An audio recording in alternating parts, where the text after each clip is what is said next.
Yo, what's up, everybody? It is Monday, April 21st, 421. Woo woo. What? Avelio is coming to you live from the Smokers Lounge. That's right, man. What's going on with your camera? What's up, guys? Today we're talking about what are we talking about Nothing? today? You're not even going to answer the question? Oh, I didn't even hear you, man. What was your question? I said you're coming live from the Smokers Lounge. What's going on with your question or with your camera? That's the question. Oh, I don't know. We'll figure it out tomorrow. It's like it's all hazy. But yeah, I've got my light. Arizona. I've got my light on. My light's on my face. Nice. I like that light. It's better. Yeah, for sure. All right, man. So what do we got? We're talking about accessible packaging, accessibility, and what that means, why it's important. And then we got before we get to that, we got Corey Connors, host. Good morning. Packaging Podcast. What's Hello. up, buddy? We got Happy Adam, Monday. host of Hello. People Packaging Podcast. Labels are packaging. Thank you. Allegedly. Thank you for having me. You know what? I peeled all the packaging off my banana. It was like this Chiquita label, and then I ate it. It's like, Yeah. You did. You had to have that. Chiquita You label had to have, bar packaging. you had to have that packaging on there.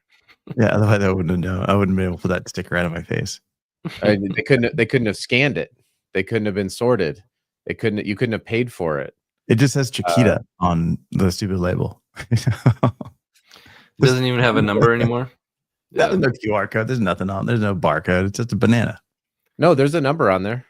There's just one kind of bananas now, right? Yeah, pretty much.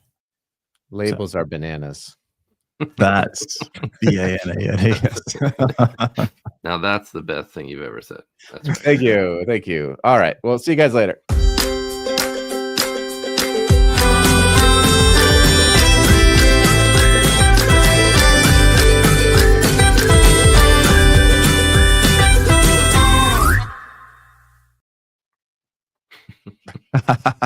He's out of here.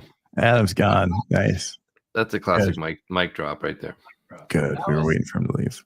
I know the show is going to be so much better.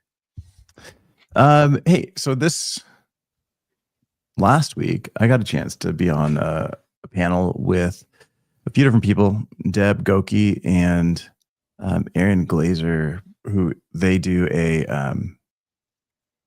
Deb Goki runs the Arthritis Foundation and Accessible Packaging, Amazing.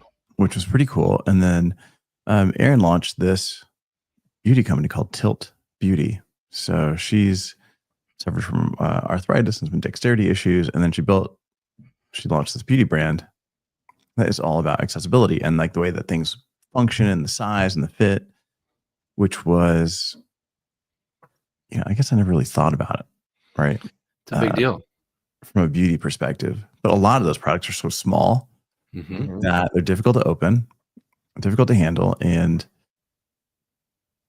the one thing I walked away from that conversation was, it's like I'm coming live from a Polaroid camera. Good morning, Chris. By the way, Good morning, Chris. I'm sure Colorado had a wonderful 420 celebration. Mm-hmm. I can smell it all the way down here. Yeah, it migrated all the way to Scottsdale, Arizona, into Avelio's office. That's right. That's right. Yeah, flew down there, and boy, are its arms tired. But nope, didn't hear it. Didn't hear the sound of it. You did not? No, you probably heard it in yours. It's the same thing on my little soundboard, right? Yeah, it works sometimes, but then I forget what I run. I don't know. I try to do it. There we go. We Did heard you hear it. that? Yeah. That was Okay. Maybe it'll come through in the recording. But that's not what we're talking about. no. So Go. all right. So then, so accessible beauty, right? So one of the things we talked about was like the size, the way that it fits and functions, and not just beauty. It's everything. One of the things I walked away from this conversation was that when a brand does accessible packaging, right? When they go and whether it's like that Microsoft Xbox controller that they did a few years ago, where it was like super easy to open, everything unboxed in a really simple layered process. When someone buys a product that's accessible, they're less likely to ever change brands. Right. And it's just about functionality. Yeah. Which was nuts because it's the number of people that have, dexterity issues when we're talking just like arthritis, like simply just arthritis. Right. It's Hundreds insane. of millions of people, right? Yeah. It's like a huge market that you can just support, and all of a sudden they're going to support your brand. So I got from a to packaging design standpoint. I got to hear a speaker at a SPC event about a year or two ago, Mhm. and she was unable to use her arms. And so she talked about how she opens everyday packaging items and how she's worked with major manufacturers to make their products easier to open for otherly abled people. And it was really incredible to think about how she has to open a peanut butter jar with her feet, and just incredible. Her story was amazing, and she was just an impressive person. So I grabbed this off my shelf. It's from a company called Snapslide, and they had sent this to me because they have this is all accessibility for pharmaceutical. And so normally, how you would need like Two for hands, this, right? you have to like push down on it and turn it, or you got to do something else. This is just like you can open it with one hand, and then it locks back into place. So it's got a function of child safety to it, because you have to do two things, but you can do it with kind of your pointer finger or this. And there's videos of people with either just one arm or who have arthritis, where this is super simple, and they talk about getting their autonomy back, because for a lot of people, it's like, hey, can you open this for me? Right. And to not have to rely on somebody would be great. Yeah, they can do it themselves, and they've got some really cool videos. So I'd recommend checking out what they're doing at Snapslide, and I'm hopeful that this becomes the norm for pharmaceuticals, right? Just to be able to, especially as I get older and will undoubtedly have arthritis, I can already feel the early onsets of it. I'm like, I want for this kind of stuff to be there. Yeah. And Mohammed saying that we don't have a French translation. We don't. But you can follow up on the next, you can watch the replay, and then I think you can translate there as well. You guys ever have to sneeze and then just leaves you? I muted, fully ready for like the most powerful sneeze, and it just was like, nah, we're gonna go back. We're gonna go hang out. We'll come back. My eyes are watering. Yeah. No, the thing with arthritis though is the number of children that have arthritis. I didn't know. I didn't know either. And I was talking to someone. About having done this webinar, and they're like, "Oh yeah, I had arthritis as a kid." I'm like, "What does that mean? Like, what was your experience?" And like, "Oh, like I couldn't, like crayons, like I couldn't really grasp those. I couldn't draw. I had to use like these really big, like triangular shaped ones that would kind of fit into my relaxed hand, and I can draw with those things. Or like Legos, or like I couldn't use Legos; they were too small for me to like manipulate with my hand." I had no idea. Thought it was a degenerative thing. No. And kids can outgrow it and stuff, but like designing for that particular Is it audience, like an inflammation of the joints, or as much as I look at the doctor, I couldn't tell you. I'm trying to figure out like why there would be pain for children. That bothers me. No, it's just it's just part of it. But I think like the number of things that can be done, like the simple tweaks that can be done to packaging. Right. I know like Adam, you and I spoke to the Arizona Lemonade stand, and they were talking about like the interior of their lids had been rubberized for like one particular purchase of packaging. They're like, that was so hard to open. Did you try to open the ones that had it? They were impossible. I had to go. So after we left, they were kind, and their lemonade is really good. Yeah, it's amazing. Shout out to Arizona Lemonade Company. But so they gave us some lemonade, and it was great. And I went to go give it to the basketball team because I was down there with my son.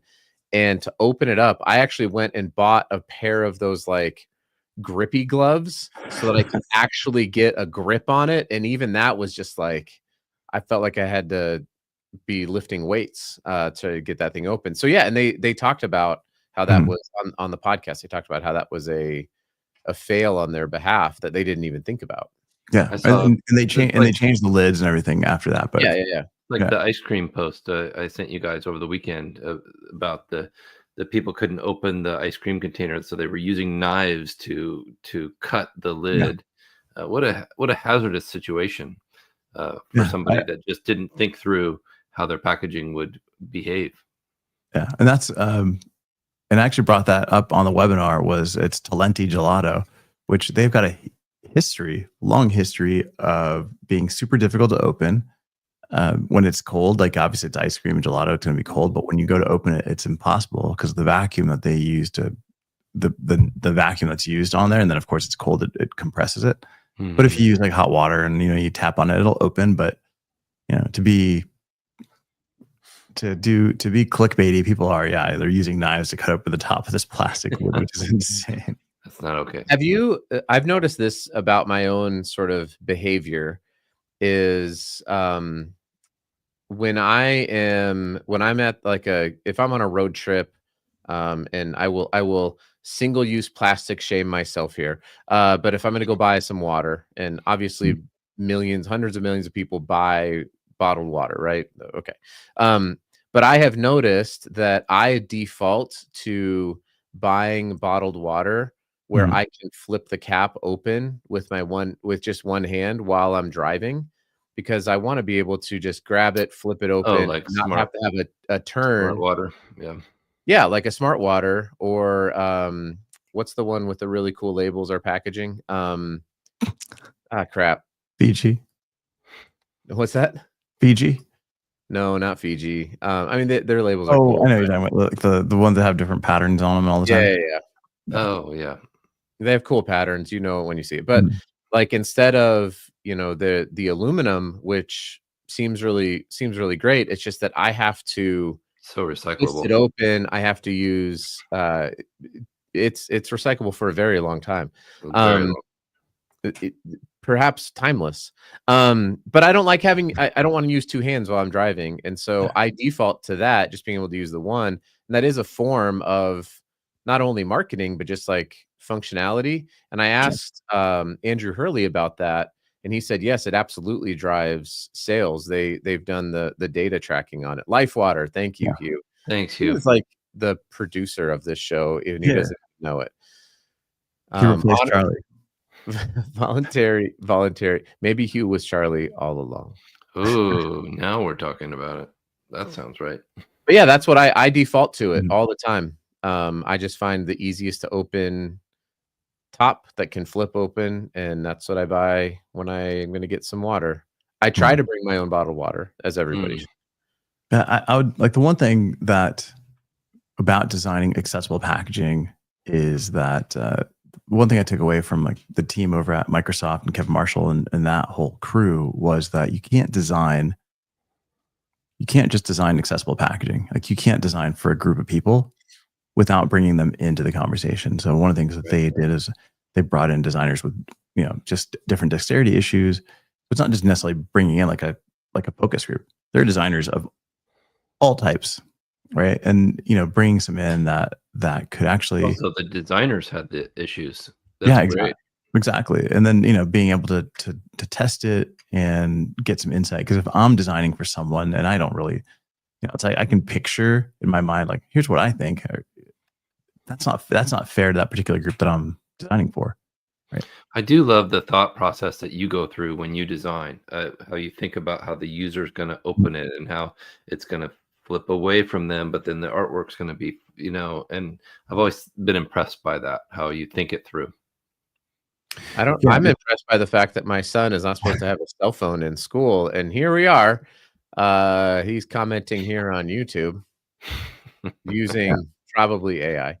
Um, Thank you, AJ, for Well your done, comment. AJ. Um, Can't wait to see where he goes to college. but to his point, 100%. I don't understand either why more brands don't make packaging easier to open. Something as simple as aluminum cans, those things are Those, not the easiest to open. no. There's got to be an easier way. And I know that there's been like a company, I think it's called Canovation, where they do a twist top can, Oh, really? reusable.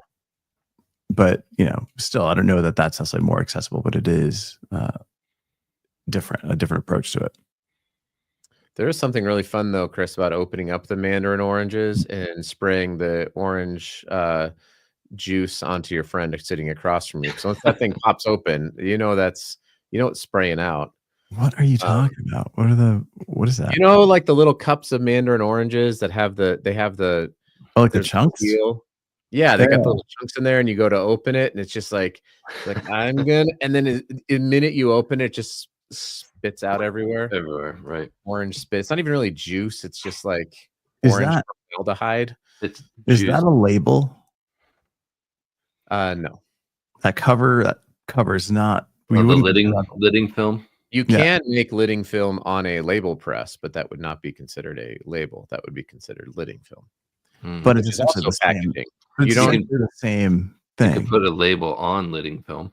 You can, or you can print the lidding film on a Mhm. label press. But then you apply it through a different process. Yeah, but then Mhm. it's gonna get It's a sticker machine, Avelio. Yeah, basically. it's called a sticker machine. That's what we call it that's what those of us in the know. Okay, I want to bring up an interesting sort of side to this accessibility question, because I do think that there are limits into how much you can design for accessibility. So for Yeah. example, it would be hard to say like we want to design our package. It would be impossible to say we want to design our packaging for people who are colorblind. Hmm. Like you Why wouldn't. not? Well, because how would you design pack? Because then it would be hard for like nobody else could really. I guess you could do it and like change the color schemes around so that it Well, looks. that's an interesting thought. Is that considered a disability or like a? It To would be be an colorblind? accessibility. I don't know. I mean, I was legally blind growing up, so I had very, very, very bad vision, like Did you specialty do contacts. Did you do the drop and snap? Oh, no, that was What? Legally Blonde. Never mind. No, yeah, different. But like I couldn't see when I woke up in the morning, so I had to have like, the the Coke bottle glasses. Like I was Oh, like really? 20. I think my vision was like 2500, and I've had multiple eye surgeries, Hmm. and so I understand a little bit, but, like So do you wear contacts? I have contacts surgically implanted into my eyes after a few Wow. LASIK surgeries. Amazing. But like things like Braille, like I think that Braille or colorblind or whatever it might be, but like sometimes I'll see Braille in places and I'm like, okay, but how did the person arrive at this? Like if Braille is on, I'm still using things that I had from our last conversation, but if we were to put Braille on this Honey-Made box, Yep. right, so that somebody could read it, I think that would be cool. How would they know it's there? But how would Right. like what would be? Unless it was You would- required, like you would on feel an it. elevator, like the elevator Yeah, button. You that have makes to sense. have it there. Right. But on packaging, like when I was like Myers has a press that can do variable finishing with like raised text. So you can print Braille, you can finish a box Yeah. with It's amazing. Braille on it. We would talk to people about it, and a lot of brands were like, this sounds really great. It's an added expense. And what And that's what would it comes be, down to. what's Right. that? And that's what it comes down to. Accessibility is going to cost more in a lot of cases. But if you're going to increase your consumer, then it should balance out. And you also want to make sure that you have to include people that can't necessarily, that can benefit from these small investments. And I would say Well, on the Braille, if someone's, if someone can benefit from that Braille, like they're going to find that brand on shelf right. the first time, and then from there they'll find it forever. It's not that every brand's going to do it. What other kinds of things did you talk about on the panel, Avelio, that the people, the designers that wanted really- accessibility? Yeah, features? we really focus on arthritis Mhm. and dexterity, and they've got like they have, the Arthritis Foundation has a set of these gloves that you can put on, and it gives you the sense of Oh wow. what it's like to interact with packaging that way, and it moves your hands a little bit slower, and it makes things a little bit difficult, So that was definitely interesting. Hmm. But That is- I think, but with the benefit too is when we look at cosmetics are super small for the most part. They're not necessarily the most sustainable because they're so small. They're going to fall through a lot of the different pieces, a lot of different processes.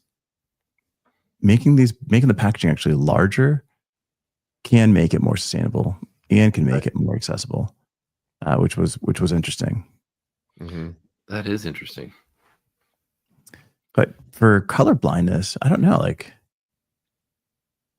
That'd be interesting to see packaging made, like print made for people with colorblind issues. Yeah, because I would be curious, if there was like, I'm sure there's like glasses that you can put on that that make you mimic colorblind. Oh, that's color interesting. blindness, and Yeah. so or if you you're could bring bursting out, in like, a colorblind designer, and Right. yeah, part of the process. and if you're like reversing out text and it's important text, and somebody who's colorblind, which I believe affects quite a few people, couldn't read it because the contrast was so bad, then maybe that would change how you laid out the text, right? I don't know. I do think that we absolutely need to be considerate and be looking at all sorts of ways to be as inclusive as we possibly can on our packaging, from a structural design, from a graphic design. But also, if you were to put every known language of a person who could possibly get your product, then you wouldn't have, you know what I mean? Like, I'm just saying, like, there's constraints and limits to how far you can really go in this conversation. Because at the end of the day, you still have to have a product that is a sellable product, right? I mean, you can't put 25 languages on a bottle of ibuprofen without the label being $5. With a QR code, though, could you bring it to some kind of a website where they can click a drop-down menu and choose the language? You probably could, but that would require, I mean, in some cases, that's not allowed from a governmental standpoint. I know a lot of companies have been trying to get away from warnings and IFUs things and like that. DFUs, but yeah, there's regulations and stuff that won't allow that to happen. So yes, obviously you could, but if you wanted them to be able to see it right on the package, they would have to, then you're limiting to people who have a smartphone, which is obviously a lot of people, but it's pretty much everybody at this point. I mean, I think more yes people and no. have smartphones than shoes at this point. But people who know how to use a QR code, that, I mean, you know what I'm saying, like on down the list. Whereas if I guess I love the heart behind accessible packaging. I think that we need to continue to push it. I love supporting like what Snapslide is doing. I mean, you can't really be against it. No, you can't be against it, but you can understand that there's going to be you can understand that there's going to be limitations, just like with sustainability, right? Like there's going to be a limiting factors around accessibility. There's going to be limiting factors around sustainability that are going to happen out of necessity. So like Corey, I was thinking about the person you were mentioning at SPC who doesn't have any arms. She has arms. She could not. They just didn't function. Oh, she can't. Okay, so she can't use her arms. Or if you're somebody who doesn't have arms or legs, right? It's like it's going to be very difficult to have a peanut butter jar, right? That somebody's going to, that, you know what I'm saying, like that. So there's limits for sure. There's just limits. Yeah. I found this website, which is pretty interesting. You can check it out. It's called Venngage, VENNGAGE.com, and they've got a accessible color palette generator for color blindness, and then they give you different colors with black text and different colors with white text. You want to show it on the screen for higher contrast? Nah. Wow, it's too hard. Jeez, you can't just hit the share button. Oh my gosh! Let all of us gain access to this conversation. Yeah, here we go. Let's see.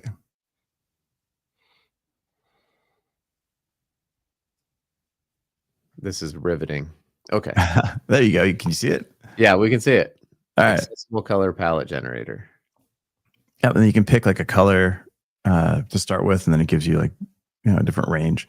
And one of the things I was seeing was that it was um, oranges and blues are going to be your most powerful colors for anyone that's colorblind. I wonder why. Oh, and then Carrie DeFore saying that there's a um, website you can run your designs through for colorblindness, which is cool. Oh, that's neat. Yeah. Yeah, I was gonna look up how many people are colorblind. I know several. My brother-in-law, one of my best friends, they deal with it every day. It's a real challenge.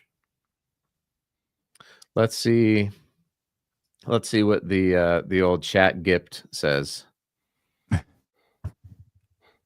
We'll give it some time. Okay. Oh yeah, thanks Carrie for sharing that link too. That'll be Thank you.